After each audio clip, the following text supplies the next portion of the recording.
So in this video, I asked my friend who knows nothing about Higurashi to rank the characters of Higurashi based on who he thought was the most good or who was a good character comparatively to the others. So without further ado, enjoy. Okay. So, most good.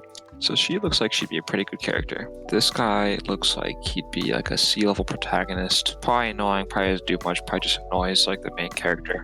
Horns coming out of the side of the head. This dude looks like he'd be a good guy, probably evil. Blue hair, she looks like a pretty good person. She looks like she's evil. That's a dude, first of all. That's a dude? Okay, well, you know what? My apologies. This guy's part of the CIA. You look annoying. Damn. This person looks evil. This dude looks really annoying, but Kind of is, so... doesn't look like the most evil person. Sad eyes makes them annoying. Oh, Looks depressed, looks sad. Pretty C-level character. very accurate. Red eyes, looks evil. She looks like a pretty decent person. Looks pretty C-level. Okay, this dude looks like he would be like an evil henchman, like bodyguard of like some supreme villain, but he has like character development. This is like a Jaime Lannister type looking dude, so we're gonna put him in the B tier. Green hair looks like they're probably a good person. We'll put them there. This dude looks like your like side protagonist. He's probably like assisting or something. He's got like a chill hat. Gets B tier. She looks like she'd be a main protagonist. And I'd also like to move this person up to B tier. They actually look like they'd be kind of a good person. I'd say that's pretty accurate. You know, you have a relatively well-established tier list. Oh, they look like they just have like, look, like if you like analyze all of these characters' faces, right? They all have like the same like eye shape, like huge pupils. They all have like very similar hairstyles. She has a bit more differentiation. She has like an actual nose for one thing, which literally none of them have a nose except for her and her. And the guy, he has a pretty big nose.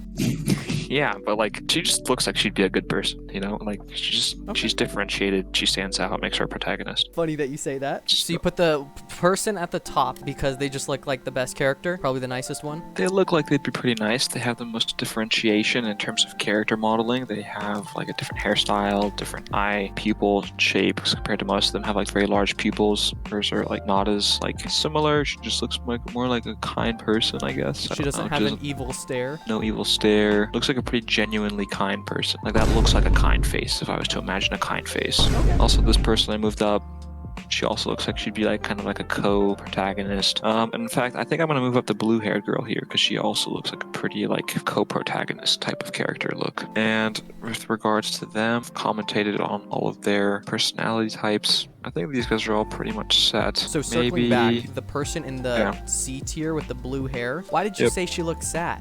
Overly large pupil size, which is a pretty strong characteristic of, you know, emotional upwelling. Do you think she would drink at night? Do I think she would drink at night? No, she does not look like a drinker. Her mouth is like, it's very small, but from what I see, it almost looks like she's like frowning. How old would you think she is? Probably like 14. Okay. I'm not gonna say that's right or wrong, but it's very wrong. And sorry. I think these characters look very old. I'm not gonna lie. I'm not gonna spoil it until after you choose all of them. But what about the girl with horns? How old do you think she is? 20. 20?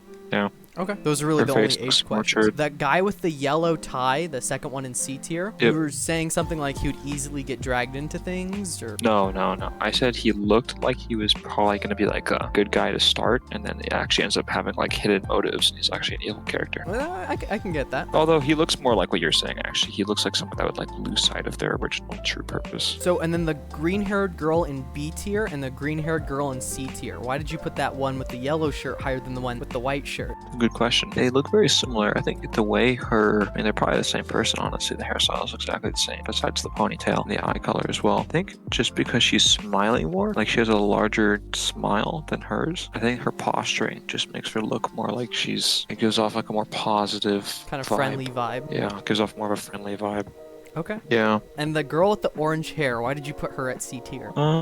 Just kind of looks like she'd be like a side character. I don't know. Doesn't look like she'd be like the main character of the story nor a co-protagonist. Kind of just like a side character, like on a side quest or something. Do you think she would have a lot of personal growth, or is she just like one of those side characters that's like a rock throughout the entire, always there? She might have some, I'd say some character growth, but I don't think it would be like a super, you know, deep character. Maybe like she kind of looks like she'd be like one of those like growing into your age kind of characters. Like maybe she starts off like, I don't know, she looks like in this photo here, I guess she kind of looks like a child and kind of looks like she'd maybe like grow up a bit and mature or something. Maybe see some like maturation of perspective on the world, and it's a bit more character growth. But I wouldn't say anything like a 180. Like I think like this dude, for instance, in B tier with the red shirt, he looks like Jaime Lannister. I don't know what this universe is, I don't know anything about it, but this dude looks like he starts off as like a henchman and then he probably has like a 180 character flip and like helps save the protagonist or something.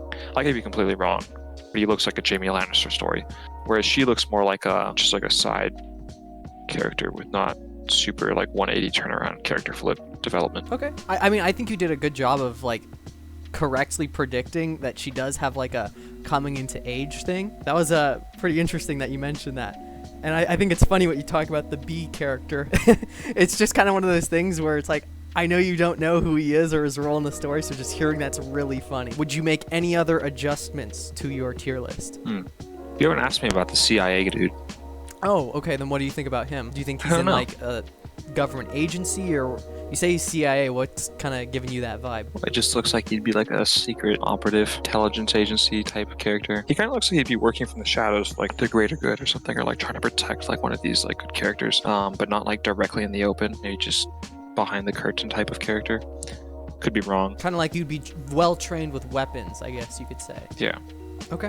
Regards to anyone else, yeah, it's pretty fitting, I think. I might move her to S tier, actually. Yeah, these two look like they'd be like the two main protagonists of the story, and then there's like this girl who's like their friend or something. This dude's like behind the shadows, and then the rest of these are just like, these are all side characters, and then, you know, these are the evil dudes. This has the other explanations already. Yeah, I think that's pretty sad. Alrighty, well, thank you. Yep, okay, alright, so you're gonna do I'm what gonna the rank show it. is? Or? I'm gonna rank it on my favorite characters and give you a little explanation. I want to hear your reaction to them. She is one of my favorite characters. She is the main villain of the story, so it's funny that you put that. That's crazy. He is a terrible person and does not get better throughout the entirety of the story. That sucks. He is a doctor who's duped by this girl, but has good intentions and tries to fix the disease in the city the entire time. She tries to make a plague that kills everyone. He's one of the bad guys working for her, so he's sketchy. You got that one right. He comes in clutch and breaks the cycle, but it's not my favorite.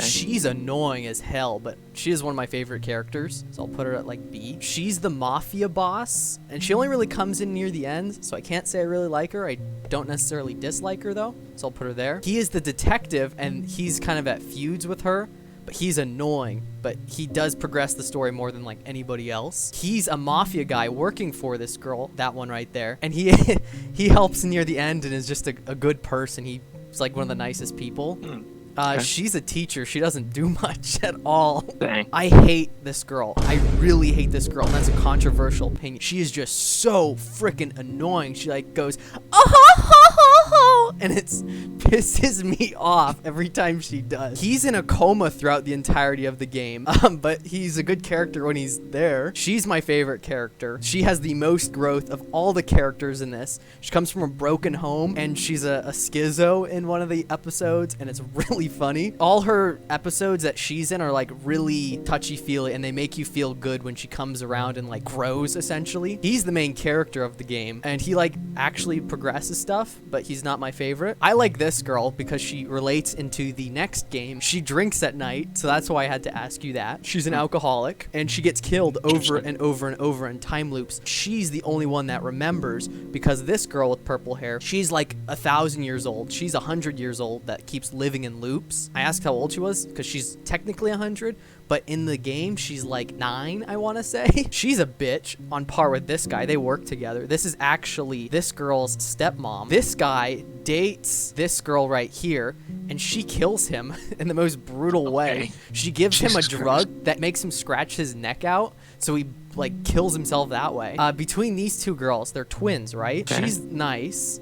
She's a psychopath. Oh, I got it right. Nice. Yeah, so she gets her fingernails ripped out and like this torture device. It's a whole scene, but she brutally tortures this girl, and this guy. Jesus She's not a good Christ, what is this person, show? but it's not a safe for work show, so I'll tell you that. But that's kind of my breakdown. My favorite characters are definitely these three because she has the biggest like character growth. Like I feel bad for her as a villain. Like she has the most, like maybe not the way she executes her goals, but like I understand where she's coming from. She's just Poisoning an entire city is a character growth development. No, she kills a whole city of like 2,000 people, but the reason she's doing it like kind of makes sense. That I don't know if that's justifiable in any way. That sounds like... I feel like I'm gonna have to explain this. So basically, she's a doctor, right? So is he. That guy right there. They're both doctors. There's this disease in the city that her grandfather is studying, and she and her grandfather studied in World War II, and originated in this little town. Basically, if they're not within like certain radius of the town, they start going crazy and start killing people. Well, her grandfather was studying, and nobody believes him. They all over work, they call him bullshit. And the reason she starts learning that her grandfather was not real grandfather, rescued her from that thing, and she's like, do that little thing. She's like, no, I'm gonna become the god and kill that whole city, so people have to acknowledge my grandfather's research. That's a bit crazy. So that was like a synopsis of a whole 24-hour episode, but like she's not good, but she is the most sentimental villain I have encountered in like all of media. Like I feel for her the most. So that's my tier list. Interesting. Any questions? No. Interesting. Okay, well, cool. Thank you.